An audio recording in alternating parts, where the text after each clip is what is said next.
Have you ever been there saying, you know what, I've done this, I've done that, I've done that. How does it all tie together? Well, when we share our stories today and have a conversation, hopefully you can get the spark to help you connect the dots and take you on that exploration journey to find your own theme so that you can translate that to impact and, go change your world. And the first complication I had is called eclampsia. So this is a condition where a pregnant woman begins to convulse. So I was at work actually. I was seeing patients, and all of a sudden I went blind. So I first went blind. I couldn't see, and afterwards I started convulsing and I lost consciousness, and that was all I remember. It was like it took me 14 years to connect the dots. And the funniest thing was that when I was leaving the hospital, one of the doctors came to meet me. You shouldn't have lived. He said, why you even fell sick in the first instance, we don't know, because you had no risk factor. You had no high blood pressure. You had nothing. Your protein, your urine was clear of protein, which are the things that would have been a telltale sign for someone going to have eclampsia. I had none of that. So he was like, how you fell sick in the first instance, we can't explain it medically. And how you even got well, we can't explain medically. So God must have a purpose for you. Find out that purpose. That was what the doctor told me. Every meaningful change begins with a pause, a moment to step back, reflect, and ask honest questions about who you are becoming. Take Stock is an invitation to that moment, a practical faith-based guide designed to help you realign your life with your values, purpose, and direction.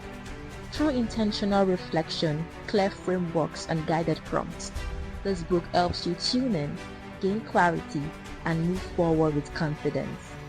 Get your copy of Take Stock book today and begin the journey towards a life of clarity, alignment, and lasting impact. Available in paperback, ebook, and audiobook. Available on Amazon and at www.winlolaasa.com/books. All right, hi everyone. I am more than excited. You're welcome to another episode of Let's Talk Take Stock. This is the first one in the year 2026, and we're bringing you a very loaded package. You don't want to know the story of how we are getting this episode done, but I am delighted that you're listening to us and you're joining us today. This Take Stock, Let's Talk Take Stock, are real practical conversations that we have around the principles in my book, Take Stock of Who You Have Become on the Journey to Becoming. And it's really around those key principles of intentional living life by purpose, and aligning to the design of the one who has created you and put you here on earth for impact. And I, Fumilola Asa, am the author of the book, and I thrive by translating insight, very deep insights, to unlock the step change for people and organizations towards becoming better versions of themselves. Amongst my mediums of expression is speaking. I love to speak. I write, of course, like I said, I'm the author of the book, Let's Talk Take Stock, and I do run a masterclass under the brand, a nonprofit envoy to the nations. And today, as we talk through the conversations today, we're going to touch on some of that, the masterclass. I'm also a purpose midwife. I love to work with people to just help them unlock those deep capacity that they carry on their inside, and so that we can go on and all together change the world. I am a mother, sister, daughter, and I love to share insights with people to help them on their own journey, and so that they can unlock their own insights and share their stories. And we're going to be sharing one of those sort of stories today, a very powerful story. I'm joined here today by a very, very dear friend, sister, Olamipo Bamigboje. We're still going to get to introductions. She's going to tell us all about herself. Well, as much as she can, not all, not all, but because we're talking today about unlocking your theme, connecting life's journey dots. And so this is going to be a very packed episode. So grab your seat. Just sit down. If you want to grab a cup of water or something, grab it and sit, because we're about to have some deep, deep conversations here today about connecting the dots. Have you ever been there saying, you know what? I've done this, I've done that, I've done that. How does it all tie together? Well, when we share our stories today and have a conversation, hopefully you can get the spark to help you connect the dots and take you on that exploration journey to find your own theme so that you can translate that to impact and, go change your world like we are, trying to align into, and we want more people to join the party of intentional people. For those who know me, I talk about the Take Stock movement. It's a movement of people who are living intentionally, living in their purpose and delivering impact to the world. And so before we dive right into the conversation, because I am itching to get Olamipo speaking, Olamipo Bamigboje, she's a hope catalyst, because she's going to tell you why we've characterized her a hope catalyst. But before that, I always have the sessions by doing an intro to the book, Take Stock of Who You Have Become on the Journey to Becoming. That's what we're talking about. And not quite as much just the book, but what the book has done, how it's been interpreted. And we'd like to have those as real life conversations. And so what's Take Stock of Who You Have Become on the Journey to Becoming? It's an invitation to an intentional, introspective journey of yourself, of your life, and of the things that matter to you, so that you can see the things that you carry in you and the things that are around you, and you can go on and be a person of impact like you have been designed by God to your world. And so it's a faith-based practical guide to purposeful and impactful living. Dear friends, the currency of life is impact. When we are all gone, long gone, what you're going to be remembered for, how we're going to know that you walk this earth, how we're going to know that, you marked the canvas of Mother Earth, are the impacts, the lives that you have changed, the stories that are being told long after you have gone. And so one of the focus here is, how do we unlock our capacity to deliver this impact? And we say, zone in, go back into a conversation with yourself, and you'll be surprised about what you find in there. Typically, I do a quick spotlight of a chapter of the book. And today, very quick, very, very quick, is chapter 4. So in this book, we talk about different things you should take stock of, your well-being, your assignment, your opportunities and giftings, your journey, your resources, and we talk very deeply about why this is very important. But today I'll be talking about chapter 4, taking stock of your journey. What is my unique packaging for my legacy assignment? Like, at the heart of it, what do I carry? How am I qualified for what I'm here to do as a person? And usually I read a portion of the book, and I'll just read two paragraphs. And so if you have the book, I'll be reading from page 152 and page 153, one paragraph each. And just to kind of launch this conversation that we're about to have, right?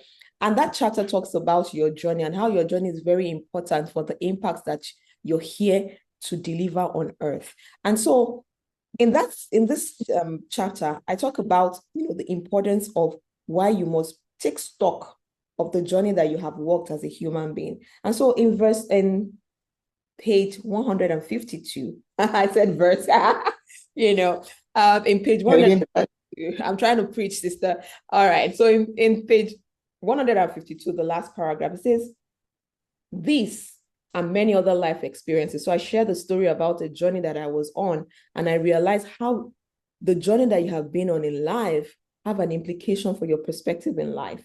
And so this paragraph says, "These and many other experiences has taught me that the context of an individual's journey and the experiences have a critical impact on their perspective to life.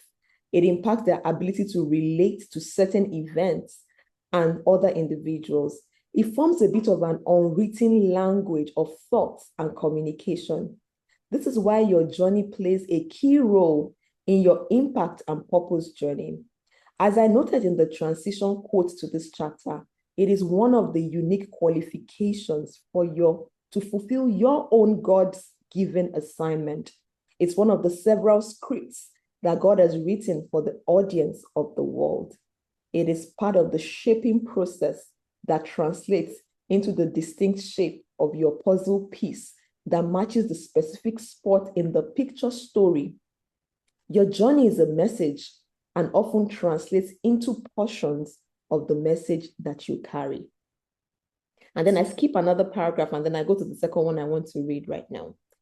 What is unfortunate, however, is that some individuals are so consumed with their target accomplishments and destinations that they are too distracted to notice key elements of their journey and the thread that is being drawn. As a result, they are unable to articulate their life's journey in a way that they see the core principles and defining moments that form part of their message and the seeds of impact to others who are coming behind or along on a relatable journey.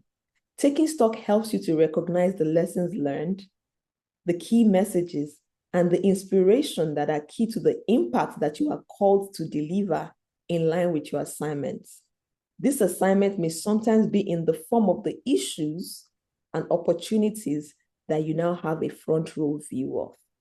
And so, ladies and gentlemen, that is going to form the anchor message with which we're going to launch into this conversation with Olamipo. It's about how you suddenly unlock significant impacts and perspective when you start to tie the dots of your life together. And that's why we've tagged today's episode, unlocking your theme, connecting life's journey dots. And so I present to you the lady herself, the woman of many hats, Olamipo Bamigboje. So Olamipo, I'll kind of start. Thank you so much for doing this with me. I know it's a lot. It's been interesting. Like, people, you don't want to know the story of me tracking and chasing Olamipo down. Like, Olamipo, no, you have shared the story. I know this is important. You need to tell. We need to bring people along on this journey of taking stock. And so I'm super delighted to have you, Olamipo. And so we're just going to start by saying, can you introduce yourself? Like, if you think about who Olamipo is, as you launch us into this whole concept of themes, like, introduce yourself and thinking about your life's journey to this point, if you can spotlight like key moments, events, and places in the story of Olamipo, like bring us into an introduction of Olamipo. Oh my gosh, Fumi, thank you so much. Thank you for having me here. Yeah, I'm really grateful. Yeah, thank God for the opportunity. So, in a nutshell, to introduce myself, I usually like to identify or kind of start my introduction with that I'm a child of God. Yeah. So I feel that is my greatest identity. It's the identity that cannot change. It's the identity that even when everything is gone, that's the only thing that's going to be left. It's the one that is eternal. So I start with that. And being a child of God, then He has blessed me with a very patient man as my husband, that we serve the Lord together in His vineyard, and also with two awesome boys, and also a good career in medicine. So I think in a nutshell, that is who I am. And then you were talking about highlights, right? Yeah, highlights. And Olamipo, before you go on with this, I almost always do this all the time. And so I'm just going to say a quick word of prayer. Lord, we know that this is an appointment for somebody on this episode. And there are themes that, Lord, you're looking for people to connect so that they can unlock the great and wonderful toolkit that you have given them in the form of their journey. We ask that everyone who needs to take something from this message, they would not miss their appointment and those nuggets and those insights that you are set to give to them. In Jesus' name, amen. Amen. Thank you, Olamipo. Amen. All right, so Amen. please, let's talk about the highlights. Yeah, there are quite a number of highlights. So let's see which ones we're going to talk about so that we don't take much of the time. So maybe the first highlight I will want to talk about is actually the beginning, right? The beginning, the family I was born into, my parents, my siblings, they kind of shaped who I am today. Many decisions that my parents made for me, it shaped who I am today. Like even just looking at the schools that they decided to choose for me, even looking at Shigamu, like okay, first Chrisland and then now Shigamu. If not for that, I wouldn't have met you, right? So we're here today as a result of that decision that they made. And many of my wonderful and lovely friendships, even till now, that span over 30 years, took their roots from such a decision that my parents took for me. So I would like to spotlight that highlight. Yeah, that as the Absolutely. beginning. Absolutely. Yeah. Then another highlight I would talk about is as a child growing up, I had a pediatrician at a hospital called First Foundation. I don't think the hospital exists anymore. It used to be in Ikeja, Lagos, Nigeria. So that hospital, First Foundation, yeah, I had a wonderful pediatrician. I don't even remember her name, unfortunately, but she inspired me to want to go into medicine. So yeah, that was a big highlight for me that eventually led me this part. So that is that for another highlight. And another highlight I will say is my marriage. My marriage, yeah. So getting married to the man I married, it was totally divine because I can look back and say that I'm alive today because God used him in my life. I guess that's one of the and that will lead me to kind of the biggest highlights of my life that I can say at that point it now became before and after my life. Like this was a point where it was like everything became different after this. Yes. So and that was in the course of my marriage, in the step to becoming a mother.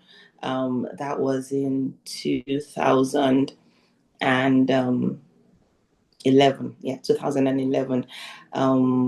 I had some complications in pregnancy, and at that time I was 7 months pregnant.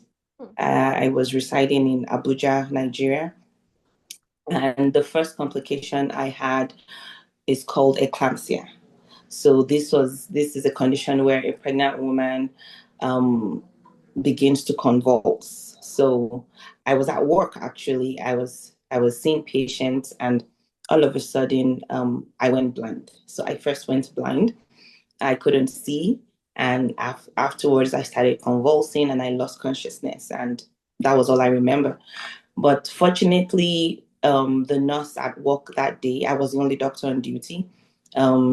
She had my husband's number and she called him. And he was somehow in the vicinity. And he came straight to the hospital where I was, and he started administering first aid, trying to abort the seizures, giving me medication, calling the ambulance, and all that. So it was a lot. And I made it to the hospital eventually. And generally speaking, when you have eclampsia, the main thing they want to do is get out the baby. So once they get out the baby, they can begin to see how they can solve all the other medical problems. So they knew right away they were taking me to theater to get out the baby. We weren't sure if baby was going to make it, but they were like, her life is more important right now. So they were trying to make sure that I make it. So the surgery was successful, but unfortunately, I developed other complications. And one of the major complications that I developed is called DIC. So DIC is called, in medicine, is called disseminated intravascular coagulopathy. So that's a big word, but The layman, they usually even say DIC is kind of an acronym for death is coming. Yeah, so that's kind of the acronym for it. And this is a condition in which the blood does not clot properly and the person just bleeds to death. So at this point in time, I was bleeding from everywhere. I was bleeding from my nostrils, I was bleeding from my ears, I was bleeding from my mouth. I had a catheter in for my bladder, it was draining blood. Anywhere they had poked me to try and take samples or give me IV fluids or give me medication, blood was just oozing out on these places and all that. So they knew that they had to try stop the bleeding, but they couldn't. So um, what we needed at that point in time was platelets, but the facility where I was, we didn't have access to what we call platelets concentrate. So what they wanted was fresh blood. So fresh blood to kind of stop the bleeding. So they started looking for donors. My husband was the first donor. He donated the first time, donated the second time. So you can see why I say that him being in my life was a savior, because he being a medical doctor too, he knew the gravity of the situation. He was able to administer first aid. He was able to rush, take him to the hospital and all that. So I don't know what would have happened if he wasn't there at that point in time.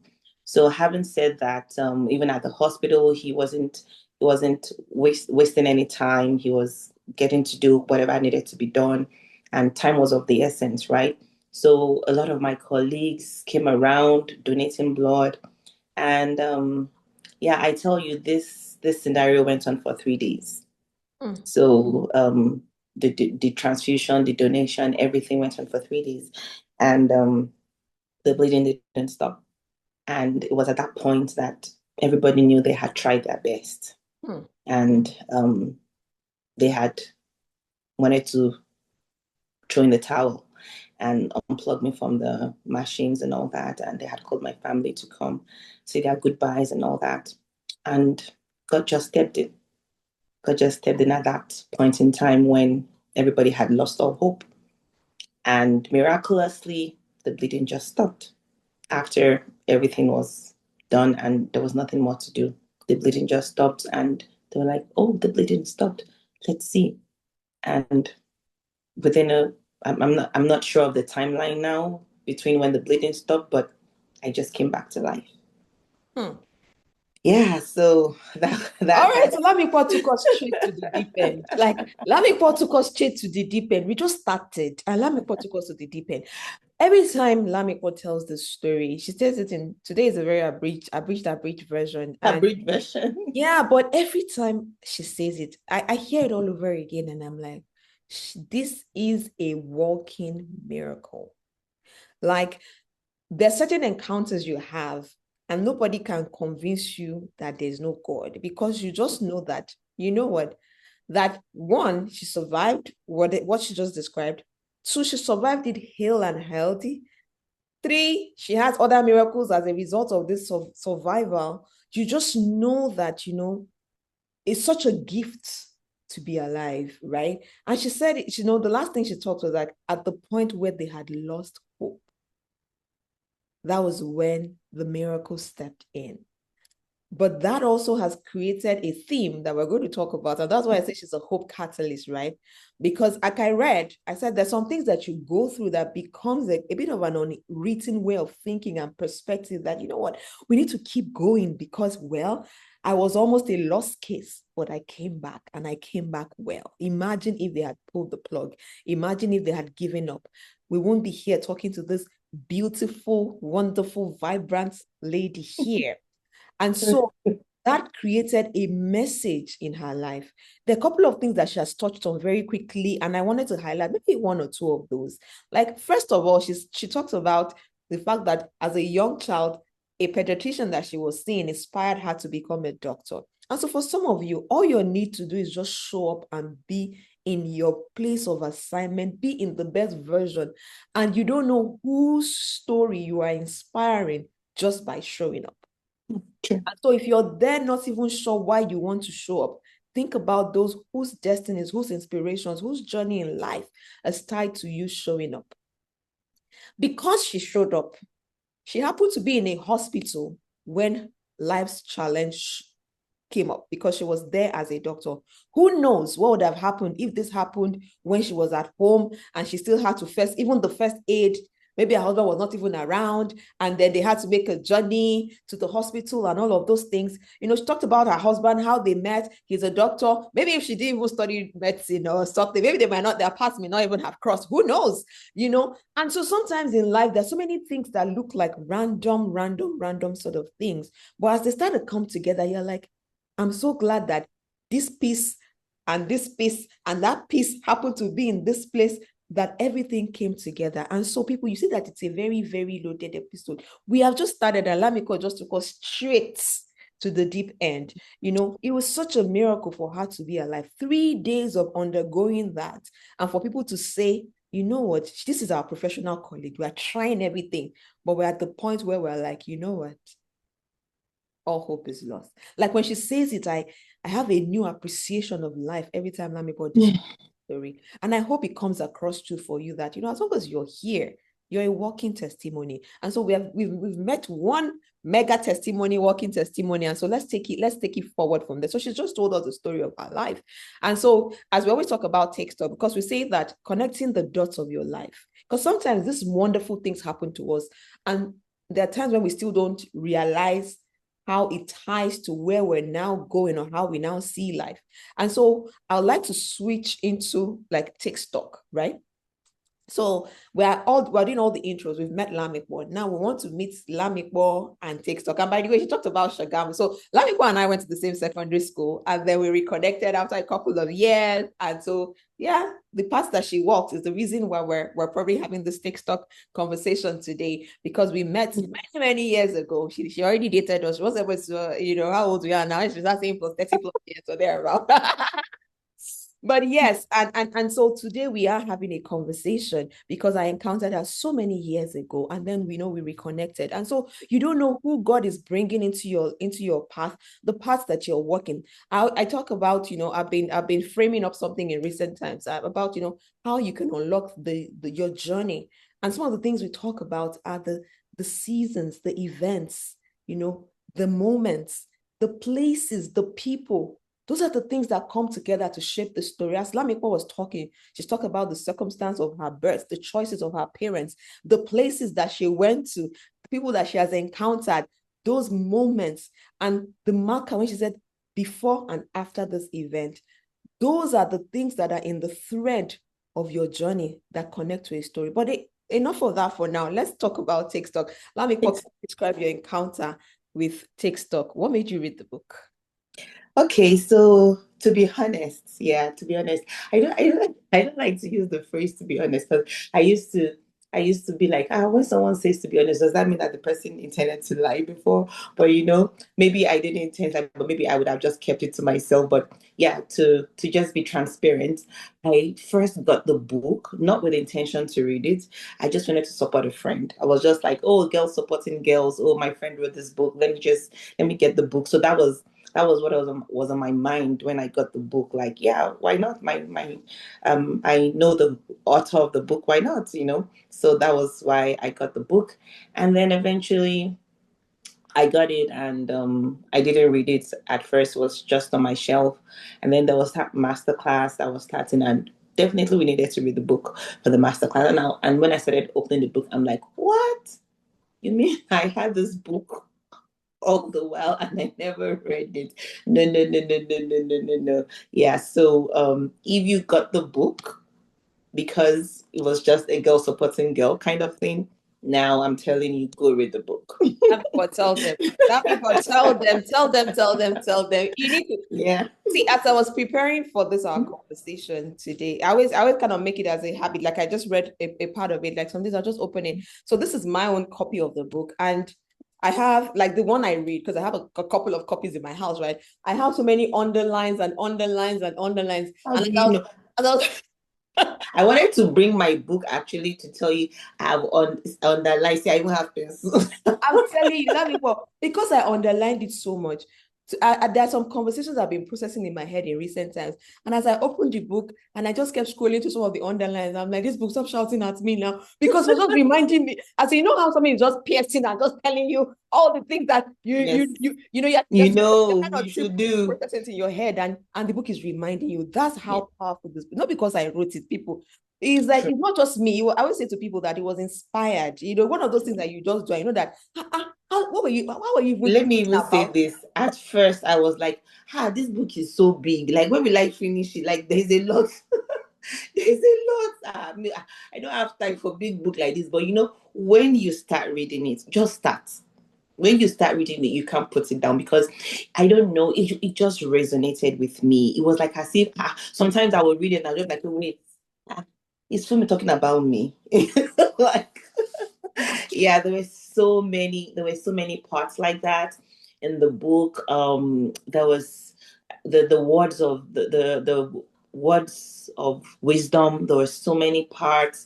There were so many proverbs, so many sayings. Like, it just kept resonating with me. The beginning of the book that just kind of bound me was when you talked about that fire incident, that there was a number that you had saved, but you didn't know that you had the number, and you wasted ample time trying to get the number again. And I was like, oh my goodness, that could have been a disaster if you didn't get it out on time. And that has exactly happened to me, even to the extent that, because when you save a number more than twice on some devices, it doesn't even come up anymore. It doesn't show up. So I wouldn't even know that I have the number already. And it was because I didn't take stock of what I had before.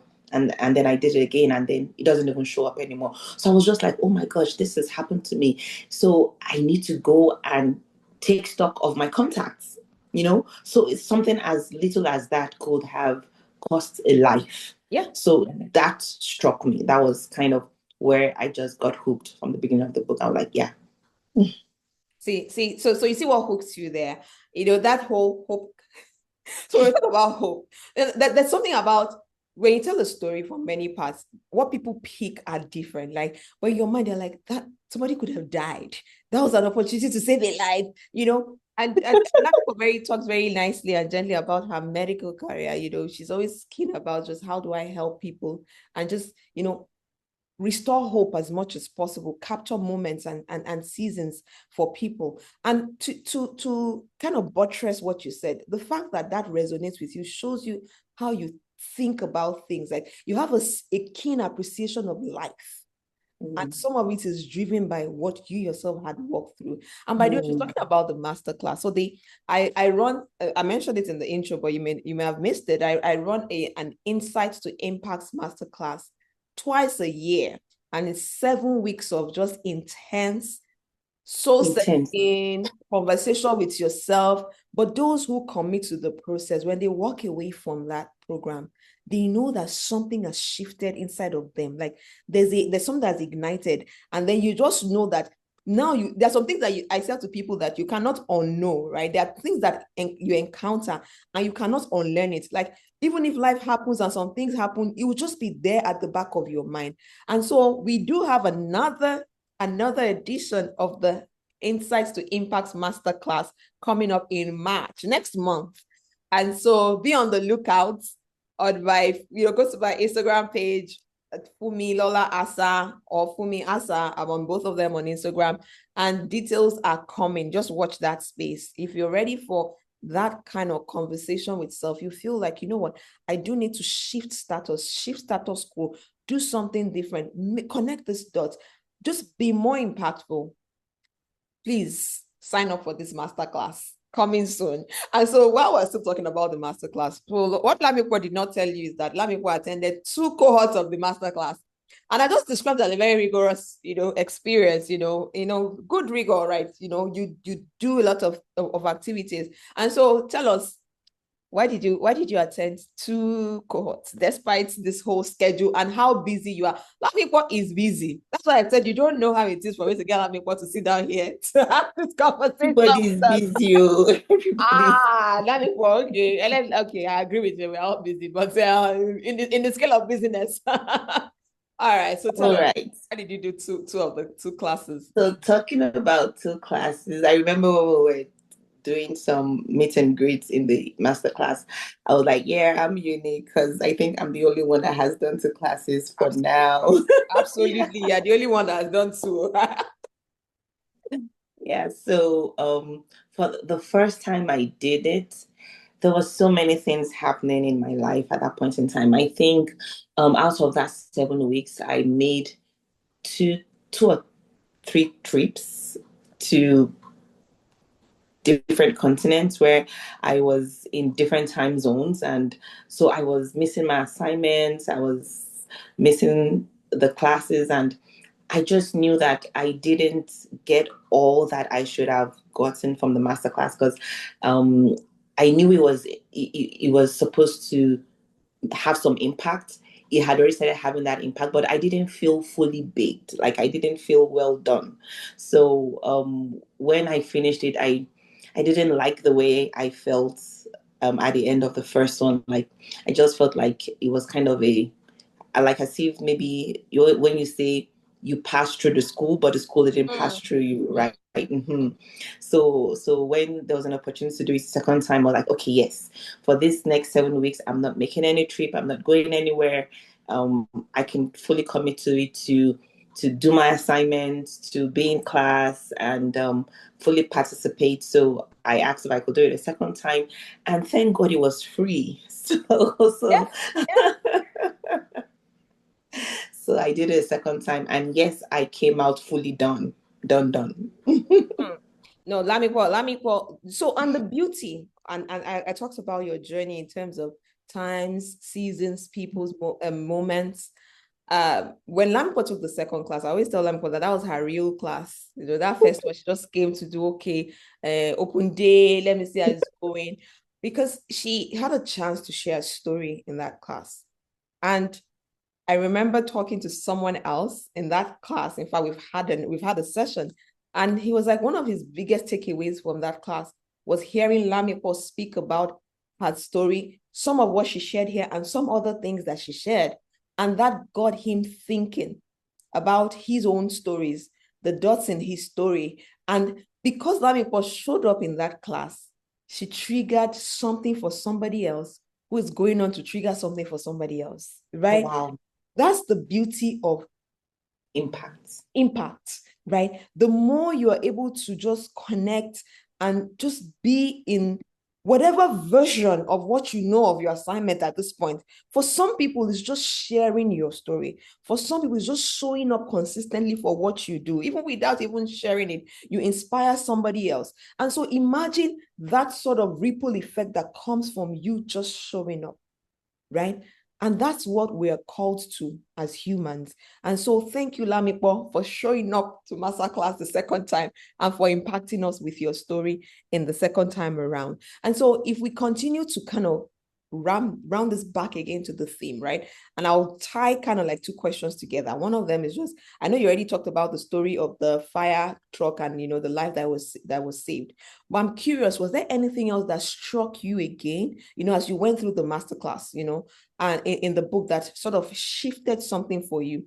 And then you can tie that to the fact that, on the topic of finding your theme, can you share how the journey, because in that class, we encourage a lot of introspection, ask questions, look at where you're coming from, look at what you really want, what's your why and all of that. How has that led you to the path of recognizing your life's theme? I was going to say what the theme is, but I'll let you say it. I'll let you say it. All right. All So right. two questions in one. So I think at a point in my life, I just started thinking, is this all there is to life? Like, yeah, like what's next? You know, you go through school, like you're chasing your degree, you got your degree, then you're applying for jobs, you get your dream job, You want to get married, you get married. You want to have children, you got children. So what's next? So I'm like, okay, what's next? And it just felt like, really, what's next? So at that point in time, I started praying about it. Like, it just kind of struck me like, is this, are we on a repeat now? Like, are we on a cycle? Like, is this how it's going to be for the next 40, 50, 60 years? Like, now you've, all those goals that you were trying to get, you got it. So what are you going to do next? And as I was praying about it, I kept reading books, the Purpose Driven Life, Purpose Driven Church, listening to messages, like reading my Bible, going for master classes. Your master class was not the first one. I'd gone for different seminars, like just trying to unravel the why, and they will tell us to do many assignments, like write out some things, ask us questions, but it just kept seeming like everything was just all over the place. I couldn't just find a central theme. I couldn't find a core. I was just like, okay. I knew there were things that I loved to do. I knew there were things that gave me passion, but I just couldn't tie it all together. So it just seemed like I was all over the place. And I remember in during that master class, there was a time we were talking, and you were really like, "Oh yeah, what's your story? What's your theme?" And I'm like, "There's nothing. There's nothing in my life. I'm all over there. I'm this. Okay, so maybe I can give that example here now." I was like, "Okay, let's look at my career now. I'm in medicine, and I was doing family medicine, and then later I started doing rural medicine, rural emergency medicine." And in rural emergency medicine, it's kind of um, crazy because you're kind of the first point of call to all kinds of emergency. If it's a pregnant woman, you do something before you transfer. If it's a cardiac arrest, you do something before you transfer.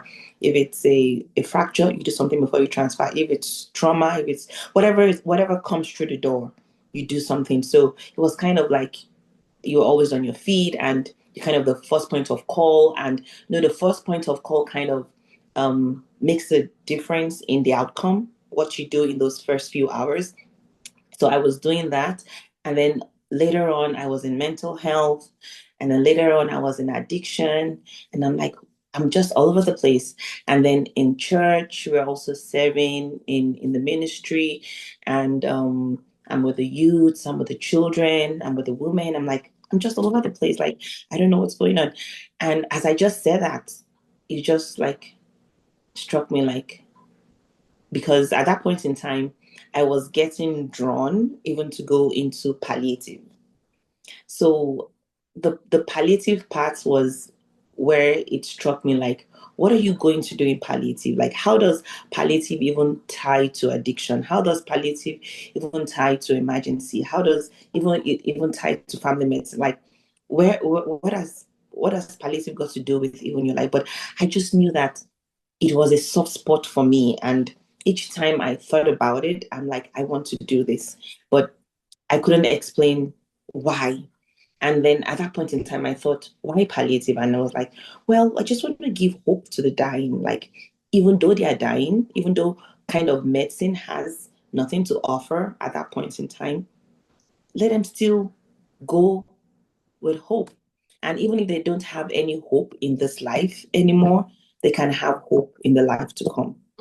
And then at that point in time, it was like as if, are you trying to do that because that was your experience? You had an experience of a hopeless situation.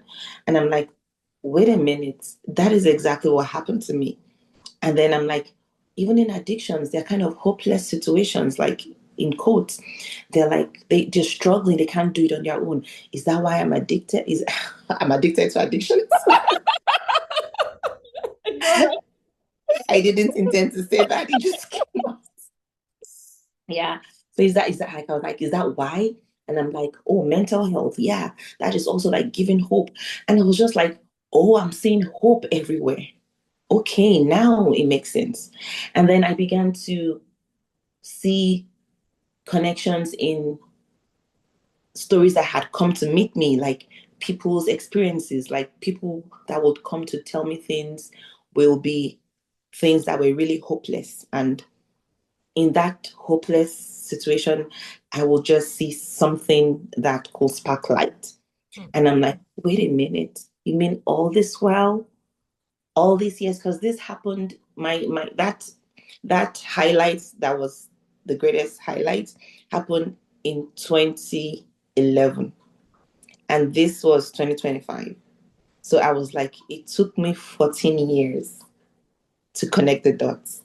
And the funniest thing was that when I was leaving the hospital, one of the doctors came to meet me. You shouldn't have lived. He said, why you even fell sick in the first instance, we don't know, because you had no risk factor. You had no high blood pressure. You had nothing. Your protein, your urine was clear of protein, which are the things that would have been a telltale sign for someone going to have eclampsia. I had none of that. So he was like, how you fell sick in the first instance, we can't explain it medically. And how you even got well, we can't explain it medically. So God must have a purpose for you. Find out that purpose. That was what the doctor told me. And I forgot about it, as men will do, until last year. And I'm like, so this is the purpose. That is why you made me go through that hopeless situation. So I can always use my story for someone in seemingly hopeless situations. Like, if you can do it for me, he can do it for you. You know, the Bible says there is hope for a tree that has been cut off. Even at the scent of water, it will live again. Better a living dog than a dead lion. As long as there's life, there's hope. No, Olamipo. So, I like how you said it, right? Like 2011 to 2025, 14 years. If you didn't stop or pause to have that conversation, it could be 20 years from now, and you're still looking at life and thinking that it's random. But while the expressions of it might look like they're not connected, the heart and the why of it have always been connected. Preserving hope, preserving life. She didn't tell you she likes to take photographs too. She likes things that, as we had those conversations, I remember one of those days we had a call and we're talking, and like, oh, let's talk. And she was just talking about these things. And then when we finished, I was like, okay, so let me go.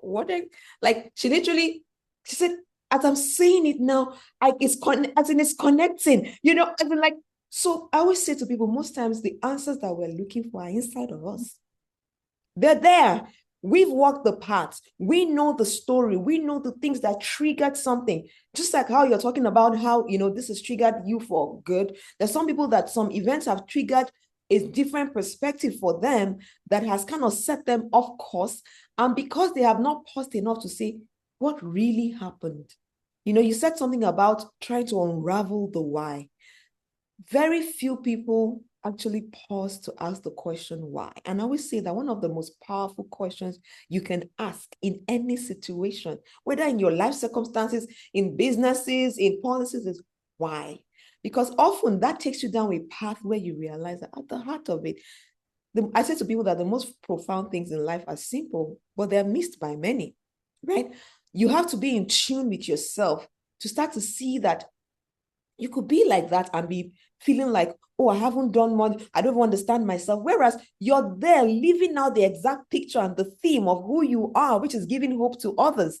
But until you stop and connect those dots, you're just going to feel restless and like, there's is this all? Is this everything? I myself, the reason we're here having this conversation was because this was triggered at a time when I just felt like, there has to be more to me. What is this?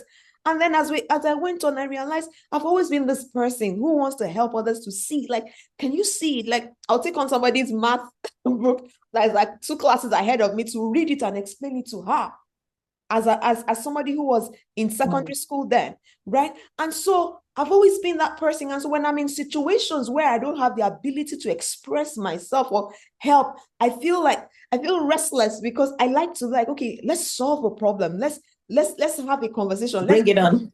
Bring it on. That's me. Bring it on, right? And so that's why, as for whoever it is that's watching us today, there's a theme to you. I say that your journey is a message. Like you carry a message, and you are a message yourself. Like imagine every time Olamipo tells this story, first is the message of hope. Like at the point when they were going to give up. And they had genuinely tried, because she's a colleague. Her husband is a medical professional. So even the courtesy of the profession said, you know what, we have to try our best. But at that point, everything had come to almost an end. And then life sprang out. Like you said, there's hope for a tree at the scent of water. And you came out fully well, hale and healthy, because you carry a message. And we Olamipo is sharing the message. We're on the topic of sharing the message, but we'll keep sharing the message. Like right now we are. And she's been sharing it in so many ways, right? And so Olamipo, so that as we start to kind of wrap this, because Olamipo loves to just, I love to talk. So we can be here for a long time. But we know that, we need to kind of pack it and wrap it up. And so if you think about, like you said asking this question, and you touched on it already. Were there any practical steps that you took around taking stock? Because sometimes it sounds very like, oh, this thing is vague. Is how do I take stock? Like what were things that you felt that enabled you? Because different things are triggers for different people. But as you were taking stock practically, what helped you in that process? So I think the one I'm going to hold on to was in the Impact Masterclass was the week that you gave us a feedback form to give families and friends. Yes, I'm going to hold on to that one, because the things my family and friends and people close to me wrote back to me, it was mind blowing. I was like, okay. So I didn't see those things that they saw. So them giving me that feedback, it was an eye opener for me.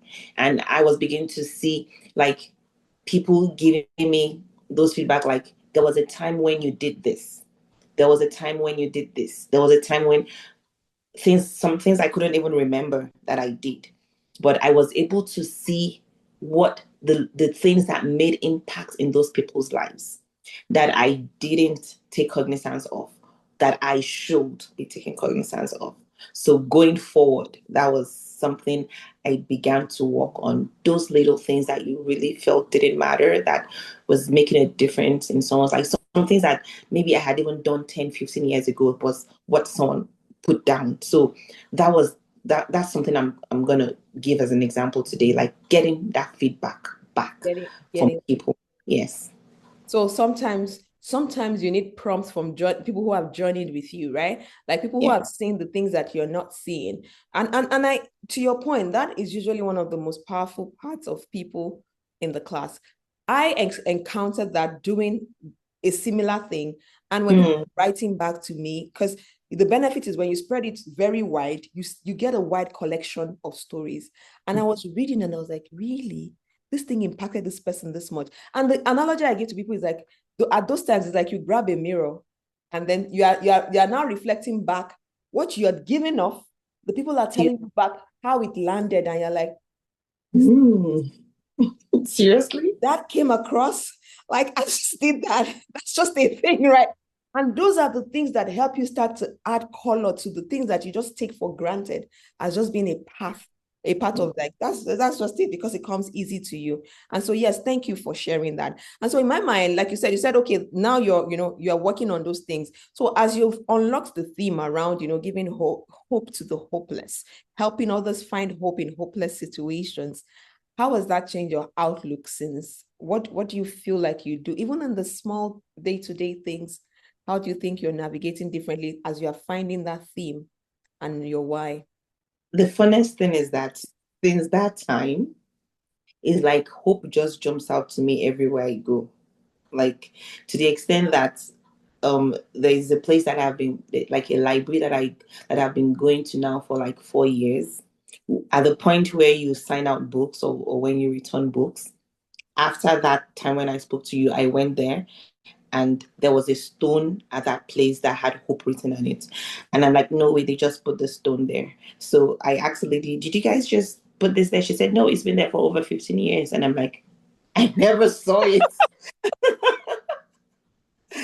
So it was like, hope was just jumping out to me everywhere, in the mall, at the park, like anywhere I would just see it. And I'm like, why am I seeing this thing? So it just kind of started shouting out to me. And even in the little things of life, like in the inanimate things of life, I was seeing it. So it was kind of a constant reminder to always see hope, to never lose hope.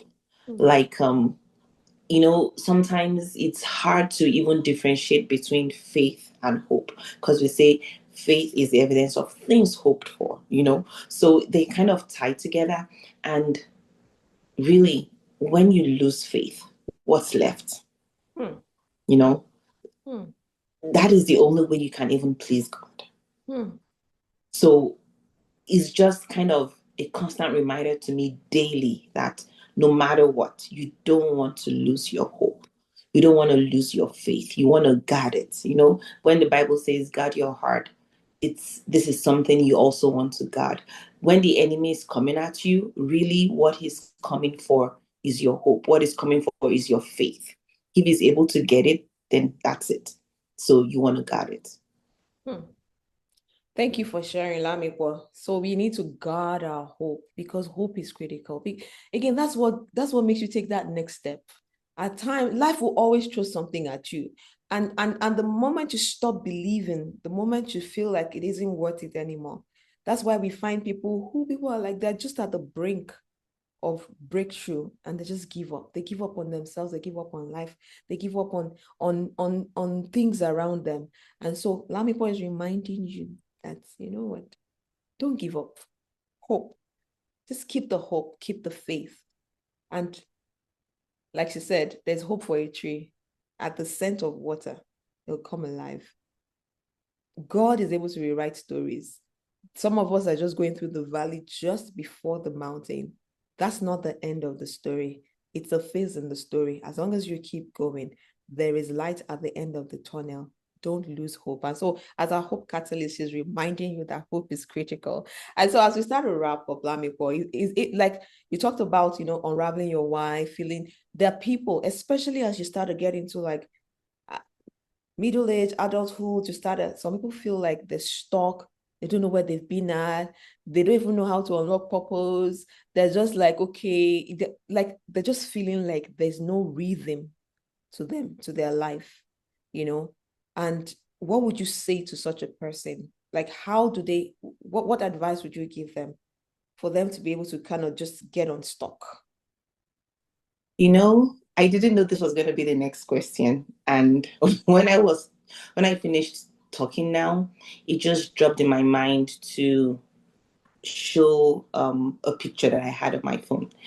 And as you were talking, I was looking for that picture so that I won't take time, so that I could quickly show it before we round up. And it's actually the perfect answer to your question. All right. So for what we'll tell people in that situation. So I hope we'll be able to see this. Okay.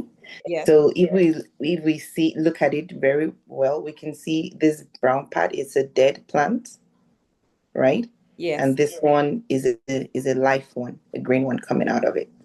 So the story behind that, I was given that plant one Mother's Day from my son, and unfortunately, I had killed it. So that was the one that was brown and was dead. I had killed it. And I didn't want him to know that I had killed it. So I decided to just take it out of the house, put it on the balcony, and later on, when I have more time, I will go and dispose of it properly so that he wouldn't know. Or maybe if I could plant something else. I just wanted to dispose in such a way that he wouldn't know that I destroyed what he had given me. So, and then I forgot about the plant for like maybe 2 weeks or 3 weeks. I can't remember for the length of time I forgot about it. And then when I remembered that, oh, let me go get rid of it before he goes out and he sees it there and everything.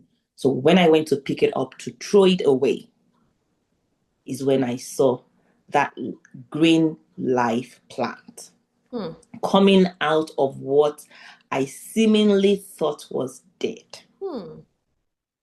And that struck me again, that even what I thought was dead, it's not dead until God says it is. Hey. Even in that dead or seemingly hopeless situation that you think it's all gone, even without you doing anything, because I wasn't doing anything. What happened to this plant that it came back? It was just the dew. It was just the dew outside. And that was just purely God. That was not my effort. So it may be that you're doing too much. It may be that you should just put it in God's hand. There's a saying that say, people who leave everything in God's hands will eventually see God's hand in everything. So maybe it's just for you to hand it over to Him and just stop struggling with it. Maybe it's for you to just cast all your cares on Him because He cares for you. And then you'll be able to see life come out of that seemingly hopeless situation. Hmm. All right. So Olamipo is just dishing out hope, hope, and hope. And Olamipo, it's deep because what you said is really, really deep. Because sometimes we're in our own way, right? Sometimes you just need to step back. Sometimes you just need to relax, breathe, pause. And so that's why we talk about the take stock movement. The theme is pause, reflect, and realign with purpose. Sometimes you just need to pause, hold on, become aware, recognize where you're at, recognize how you're feeling, recognize, don't play the ostrich, recognize that you are restless, but pause, breathe, and then reflect. Sometimes the answers, in fact, a lot of times they're already there. You just need to reconnect, realign with yourself, realign your core, and then allow the God who has designed you to truly unlock the capacity that He's put on your inside. And so, thank you for sharing that. I don't want us to keep going on and on. The only thing I wanted to say that before we wrap up is that Masterclass is coming March. I don't want to share the specific dates.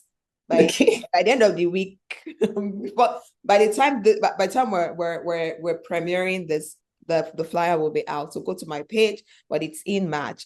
And so what would you encourage somebody, as in what would you say to them to go to attend the masterclass? Tell us.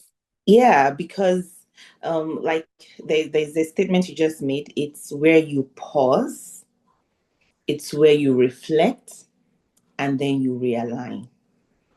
Yeah.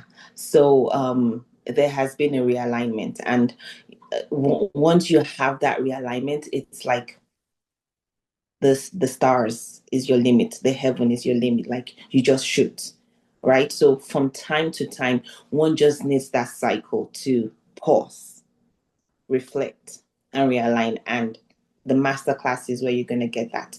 And another thing I want to add before you go with a masterclass is the impact pod. So after the masterclass, there is something that for me started like a pod group where you just with your tribe, and that was also mind blowing for me. Like when you just connect with a group of people that are rooting for you. Sometimes in medicine, when we have people with struggles and everything, we always ask, who's your support? Who's your support? These impact pod groups, they're just kind of your support. Like they're just rooting for you, like no matter what. Even if you're not where you want to be, they're still rooting for you until you get there. So when people are cheering you on, you really don't want to disappoint them. You take accountability, like Yeah. they're following up on you to make sure that you reach those goals. And that was also something great that people can tap into from the masterclass. So you've heard it from Olamipo. You have heard it. This is not just for me telling you. It's about impact. Sometimes people just ask me, why do you do what you do?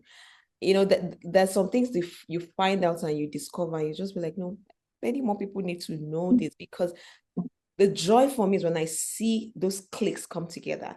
Like Olamipo said, she already carried the story. She was still working in it, but she just needed to now own the story fully of the fact that she really has a message and a theme around all that she's been doing, right? And so for me, it's the joy that people walk away when that alignment and realignment happens. I'm always super excited. And yes, we are growing a tribe. We are changing the narrative. We're kind of pausing. We're saying, you know what? The currency of life is impact. The world has sold a narrative for the longest time. Oh, money is great. Positions are great. We want it, but we want it because we're going to be impactful for our world. We're going to make a difference in somebody's life. Somebody is going to be different because they encountered you. Somebody is going on to become somebody different to other people because they encountered you. And that ripple effect continues as we continue to impact people positively and rewrite the canvases of their life from all the negativity that has gone around for them. Now, are we perfect? No, we're not. Life happens. We get, sometimes life throws curved balls at you. But when you grow the muscle of being able to take stock, you are able to quickly pull yourself back. You know what your triggers are, and you're able to grab yourself and say, you know what, no, that's not also we know why we're here. We know we're here for impact. We're going to dust it up. We're going to stand up, and we're going to keep going because we are changing our world. By design, we are here for a purpose, and we are fulfilling that purpose with our full chest, like my friend Oyebola likes to say, with full chest. We're owning the story and we're owning our purpose. Olamipo, I'm super grateful. I'm delighted. Olamipo, we're doing this extra recording. I'm delighted that we're able to tell the story. And I know that it is for somebody out there. And so if you mind sharing with us anything that's coming up ahead and how we can find you. So Olamipo and social media is they're I don't know, they're like they're not on speaking terms. Yeah. But Olamipo, how do we, so what's up ahead for you? And then, how can we connect and follow you or reach out to you, somehow? Tell us. That one is hard. You have asked a hard thing. You should come and talk to me to find you, Abby. Well, I'm currently on Facebook just for now, and I think a website will be coming up. That's part of the offshoots from Take Stock, and I'm actually I met someone from my pod that will be helping me with that. So I think there could be a website coming up. I like to write stories, and I'm thinking I could be writing some stories there to give hope, to give inspiration, and yeah, also maybe put my story in a book. So that may be coming up too. So we'll see. I said it out here, so. So first off, the book, I'm glad that Olamipo have said it here, so that we are now all of us joint accountability for Olamipo to bring the book out so that we can read this book. I even know the title of it, but I know the title, but I'll not say it. I'll keep it secret. So Olamipo will come and tell us when she's ready. But I also heard when it's out, I'll come back. Yes, so yeah, we said that day. So and Olamipo said she's sharing stories and websites. So that one we heard it together. You people we heard it together for the first time. And so that's what happens when you take stock and you realize that one, you are a message and you carry a message. There are people's destinies who are tied to you showing up. Sometimes it's not the big things. It's just you being there, authentically sharing your stories and helping others on their journey. Sometimes all that somebody needs is just that ray of hope that if this person can do it, if this person can do it, then I can do it. I can take a step forward. And so be that person that gives somebody else life and hope and a reason to keep showing up in their life, because those stories would have ripple effect for others in the future. And so Olamipo, any last words as we wrap up this episode? Thank you for being patient with me. It was worth the wait. Thank you. No, it was worth the wait. Thank you for pursuing me. Thank you for having me here. I really appreciate the opportunity to share my story, and I hope it does make an impact. A take home for me. The new currency of the world is impact. You want to just keep making that ripple effect. And I think that's what you're doing for me. You're making an impact in someone else's life that goes ahead to make impact. There's no telling where this impact is going to end. Thank you for doing you. Thank you, Olamipo. But I like what Olamipo said. Thank you for doing you, because we all have, I say that God, puzzles, it trips me. We are all parts of God's puzzle pieces. First, our own life is a puzzle. We need to find the story and the theme and the picture of our life as the pieces fall together. But you as an entity are a puzzle piece on the bigger puzzle board that God has for this world. You need to show up and do you. And so the question, are you being the best version of yourself? Are you working towards being the best version of yourself? Are you putting in your best into what God has put in your hands? Like the story of the talents, you're going to be judged not on the absolute value, but relative to what you've been given. If you've been given 10, you should be bringing returns on 10. If you're giving 1, bring returns on 1. But at the heart of it, make sure that when you think about your day to day, think about your year, think about as time passes, that you are not just marking times in the days and the months, but actually by the impacts that you're making in the lives of people. Again, we've been talking about the book, Take Stock of Who You Have Become on the Journey to Becoming. Grab your copy. It's on Amazon, and it's also on my website, www.fumilolaasa.com. And if you're not a reader, like Olamipo, if you're saying that, it's big, go. First, we say start, but if you're more of an audio person, on Amazon, we have the audio book, and it's powerfully narrated. And so people, there's no excuse. We say, okay, how do I take stock? It's there. Why should I take stock? Is inside. What do I do after that? We wrote it there. Somebody said, me, what's happened? I said, yes, I don't want excuse. I want everything inside. What should I take stock of? We gave you like 5 big themes and sub themes inside. But I don't know, we ask questions in there. And if all of that does not work, join us at the Masterclass. We are ready to walk with you on the journey with it. And then after, you have an option to join an accountability group. So you see, it's a full package, people. We need to grow the tribe of people who are being intentional and living with purpose. Thank you so much for joining us on this episode. Till I meet you on another episode of Take Stock, keep living purposefully, keep living intentionally, and change your world by as God, who has created you, has designed for you to be. Thank you. I love you. And thank you, Olamipo. Thank you so much. God bless you plenty. You know, I've got plenty love for you. Thank you.